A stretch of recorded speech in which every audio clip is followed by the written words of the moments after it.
बोली संतोषी माता की जय। आइए आज हम सुनते हैं संतोषी माता की व्रत कथा। एक बुढ़िया थी, उसके 7 बेटे थे। 6 कमाने वाला था जबकि एक निकम्मा था। बुढ़िया 6 बेटों की रसोई बनाती और भोजन कराती और उसमें से जो भी छूटन बचती वह 7वें को दे देती। एक दिन वह अपनी पत्नी से बोला, देखो मेरी माँ मुझे कितना प्रेम करती है। वह बोली, क्यों नहीं सबका छूटा हुआ भोजन जो खिलाती है। वह बोला, ऐसा नहीं हो सकता, मैं जब तक नहीं देख लूँगा मैं नहीं मान सकता। बहू हंसकर बोली, देख लोगे तब तो मानोगे। कुछ दिन बाद त्योहार आया। घर में 7 प्रकार के भोजन और चूरमे के लड्डू बने।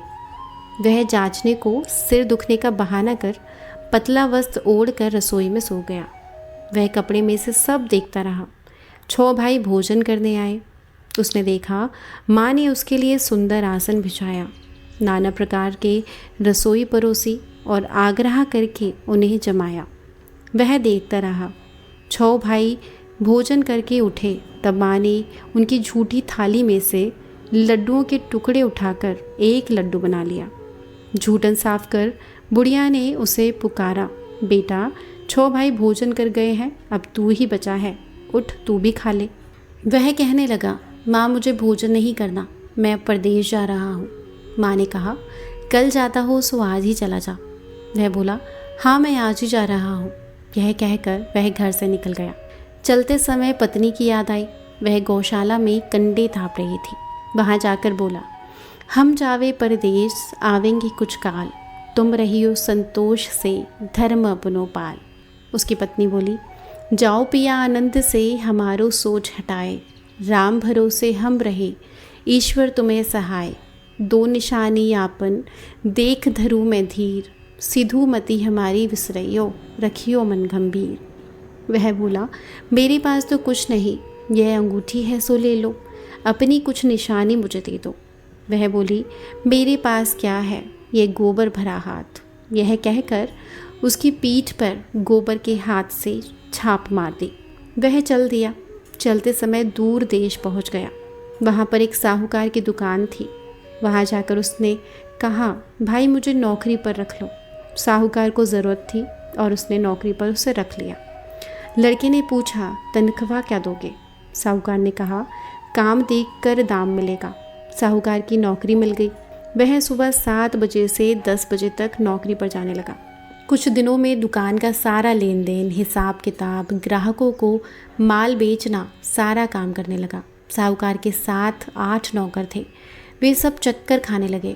यह तो बहुत होशियार बन गया। सेठ ने भी काम देखा और 3 महीने में ही उसे आधे मुनाफे का हिस्सेदार बना लिया। वह कुछ वर्ष में ही नामी सेठ बन गया और मालिक सारा कारोबार उस पर छोड़ कर चला गया। इधर उसकी पत्नी को सास ससुर और दुख देने लगे। सारी गृहस्थी का काम करा के उसे लकड़ी लेने जंगल में भेज देते। इस बीच घर के आटे से जो भूसी निकलती उसकी रोटी बनाकर रख दी जाती और फूटे नारियल की नरेली में पानी। एक दिन वह लकड़ी लेने जा रही थी। रास्ते में बहुत सी स्त्रियां संतोषी माता का व्रत करती दिखाई दी। वह वहाँ खड़ी होकर कथा सुनने लगी और पूछा, बहन तुम किस देवता की पूजा करती हो? इसके करने से क्या फल मिलता है? यदि तुम इस व्रत का विधान मुझे समझा कर कहोगी तो तुम्हारा बहुत एहसान होगा। तब उसमें से एक स्त्री बोली, यह संतोषी माता का व्रत है। इसके करने से दरिद्रता का नाश होता है और जो कुछ भी मन में कामना है वह संतोषी माता पूरी करती है। तब बहू ने उसकी विधि पूछी। तब उस भक्तन स्त्री ने कहा, 1.25 आने का गुड़ लेना, इच्छा हो तो 5.25 आने का लेना, या 1.25 रुपये का भी सहूलियत के अनुसार ले सकते हैं। बिना परेशानी और श्रद्धा व प्रेम से जितना भी बन पड़े ले लेना।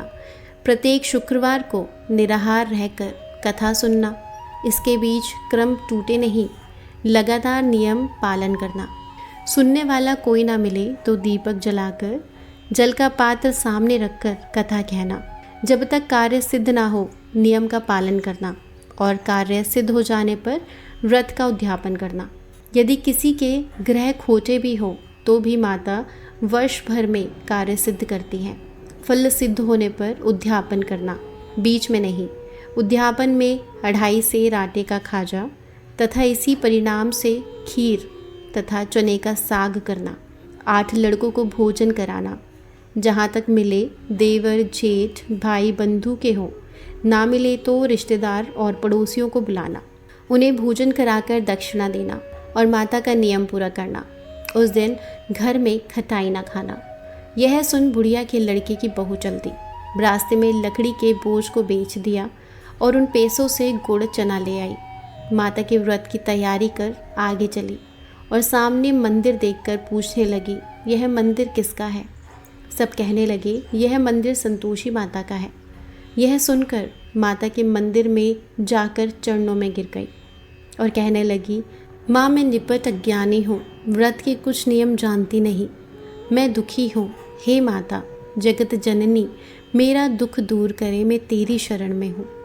माता को दया आई। एक शुक्रवार बीता कि दूसरे को उसके पति का पत्र आया और तीसरे शुक्रवार को उसका भेजा हुआ पैसा। यह देख जेठ जिठानी मुंह सुकोड़ने लगे। लड़के ताने देने लगे। काकी के पास पत्र आने लगे, रुपया आने लगा। अब तो काकी की खातिरदारी बढ़ेगी। बेचारी सरलता से कहती, भैया कागज आए पैसे आए, हम सबके लिए अच्छा है। ऐसा कहकर आंखों में आंसू भरकर संतोषी माता के मंदिर में जाकर चरणों में गिर गई और रोने लगी और कहा, माँ मैंने तुमसे पैसा कब मांगा? मुझे पैसों से क्या काम है? मुझे तो अपने सुहाग से काम है। मैं तो अपने स्वामी के दर्शन मांगती हूँ। तब माता ने प्रसन्न होकर कहा, जा बेटी तेरा स्वामी ज़रूर आएगा। यह सुनकर खुशी से बावली होकर वह घर जाकर काम में लग गई। अब संतोषी माँ विचार करने लगी, इस भोली पुत्री को मैंने कह तो दिया तेरा पति आएगा, लेकिन आएगा कैसे? वह तो सपन में भी इसे याद नहीं करता। उसे याद दिलाने के लिए मुझे ही कुछ करना पड़ेगा। इस तरह माता जी ने बुढ़िया के बेटे के पास जा स्वप्न में प्रकट हो कहने लगी, साहूकार के बेटे तू सो रहा है या जाग रहा है? वह कहने लगा, माता सोता भी नहीं जागता भी नहीं, कहूँ क्या आज्ञा है? माँ कहने लगी, तेरा घर बार है कि नहीं? वह बोला, मेरे पास सब कुछ है, माँ बाप हैं, बहू है, क्या कमी है? माँ बोली, भोले पुत्र तेरी बहू घोर संकट में है और वह बहुत दुख भोग रही है। तेरे माँ बाप उसे बहुत परेशान कर रहे हैं। वह तेरे लिए तरस रही है, तू उसकी सुध ले। वह बोला, हाँ माँ मालूम है, परंतु जाऊँ तो कैसे? परदेश की बात है, लेन देन का कोई हिसाब नहीं, कोई जाने का रास्ता नज़र नहीं आता, कैसे जाऊँ? माँ कहने लगी, मेरी बात मान, सवेरे नहा धोकर संतोषी माता का नाम ले, घी का दीपक जला दंडवत कर दुकान पर जा बैठना। और उसने ऐसा ही किया। शाम तक धन का भारी ढेर लग गया। मन में माता का नाम लेकर चमत्कार देख प्रसन्न हो घर जाने के वास्ते गहना कपड़ा सामान खरीदने लगा। सारे कामों से निपटकर घर जाने के लिए रवाना हुआ। उधर उसकी पत्नी जंगल में लकड़ी लेने जाती है। लौटते वक्त माता जी के मंदिर में विश्राम करती है। वह तो उसके प्रतिदिन रुकने का स्थान जो ठहरा। धूल उड़ती देख वह माता से पूछती है, हे माता, ये धूल कैसी उड़ रही है? माता कहती है, हे पुत्री, तेरा पति आ रहा है। अब तू ऐसा कर, लकड़ियों के 3 बोझ बना, एक नदी के किनारे रख, दूसरा मेरे मंदिर में और तीसरा अपने सर पर। तेरे पति को लकड़ियों का गट्ठर देख मोह पैदा होगा। वह यहाँ रुकेगा, नाश्ता पानी खाकर माँ से मिलने जाएगा। तब तू लकड़ियों का बोझ उठाकर जाना और चौक में गट्ठर डालकर ज़ोर से आवाज़ लगाना, लो सासू जी लकड़ियों का गट्ठर लो, भूसे की रोटी दो, नारियल के खपड़े में पानी दो, आज मेहमान कौन आया है। माता जी से बहुत अच्छा कहकर लकड़ियों के 3 गट्ठर उसने बनाए। एक माता जी के मंदिर में रखा और दूसरा नदी के किनारे पर रखा। इतने में मुसाफिर आ पहुंचा।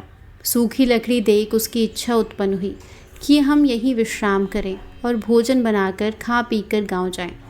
इसी तरह रुककर भोजन बना, विश्राम करके गांव को गया। सबसे प्रेम से मिला।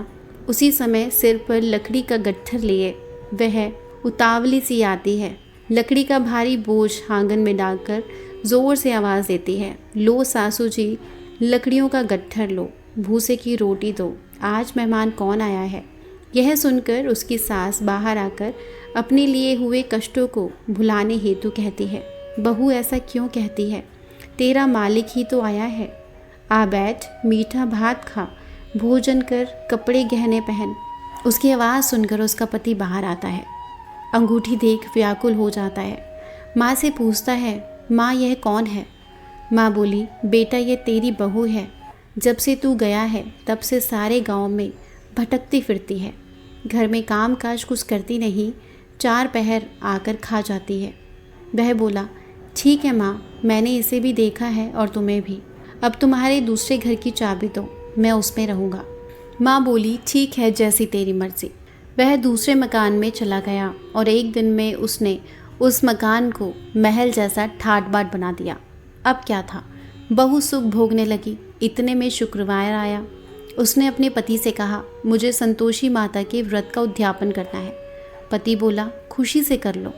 वह उद्यापन की तैयारी करने लगी। जेठानी के लड़कों को भोजन के लिए कहने गई। उसने मंजूर किया, परंतु पीछे से जेठानी ने अपने बच्चों को सिखाया, देखो भोजन के समय खटाई मांगना, जिससे उसका उद्यापन पूरा ना हो। लड़के जीमने आए और पेट भरकर भोजन खाया, परंतु बाद में खटाई के लिए मचल पड़े। वह कहने लगी, भाई खटाई किसी को नहीं मिलेगी, यह तो संतोषी माता का प्रसाद है। लड़के उठ खड़े हुए और बोले, पैसा दे दो। भोली बहू जानती नहीं थी और उसने पैसे दे दिए। लड़के उसी समय हट करके इमली खटाई ले खाने लगे। यह देखकर बहू पर माताजी ने क्रोध कर दिया। राजा के दूत उसके पति को पकड़ के ले गए। जेठ और जेठानी मन माने वचन कहने लगे, लूट लूट कर धन इकट्ठा कर लाया है, मालूम पड़ जाएगा जब जेल की मार खाएगा। बहू से ये सहन नहीं हुआ। रोती हुई संतोषी माता के मंदिर गई। कहने लगी, हे माँ, तुमने क्या किया? हंसाकर क्यों रुला दिया? माता बोली, बेटी तूने उद्यापन करके मेरा व्रत भंग किया है। वह कहने लगी, माता मुझसे भूल हो गई है, मैंने अनजाने में लड़कों को पैसे दे दिए, मुझे क्षमा करो, मैं फिर तुम्हारा उद्यापन करूँगी। माँ बोली, अब भूल मत करना। वह कहती है, अब भूल नहीं होगी। माँ बोली, जा पुत्री, तेरा पति तुझे रास्ते में आता दिखेगा। वह निकली, राह में पति आता मिला। उसने पूछा, कहाँ गए थे? वह कहने लगा, इतना धन जो कमाया है उसका टैक्स राजा ने मांगा था, वह भरने गया था। वह प्रसन्न होकर बोली, भला हुआ, अब घर चलो। कुछ दिन बाद फिर शुक्रवार आया।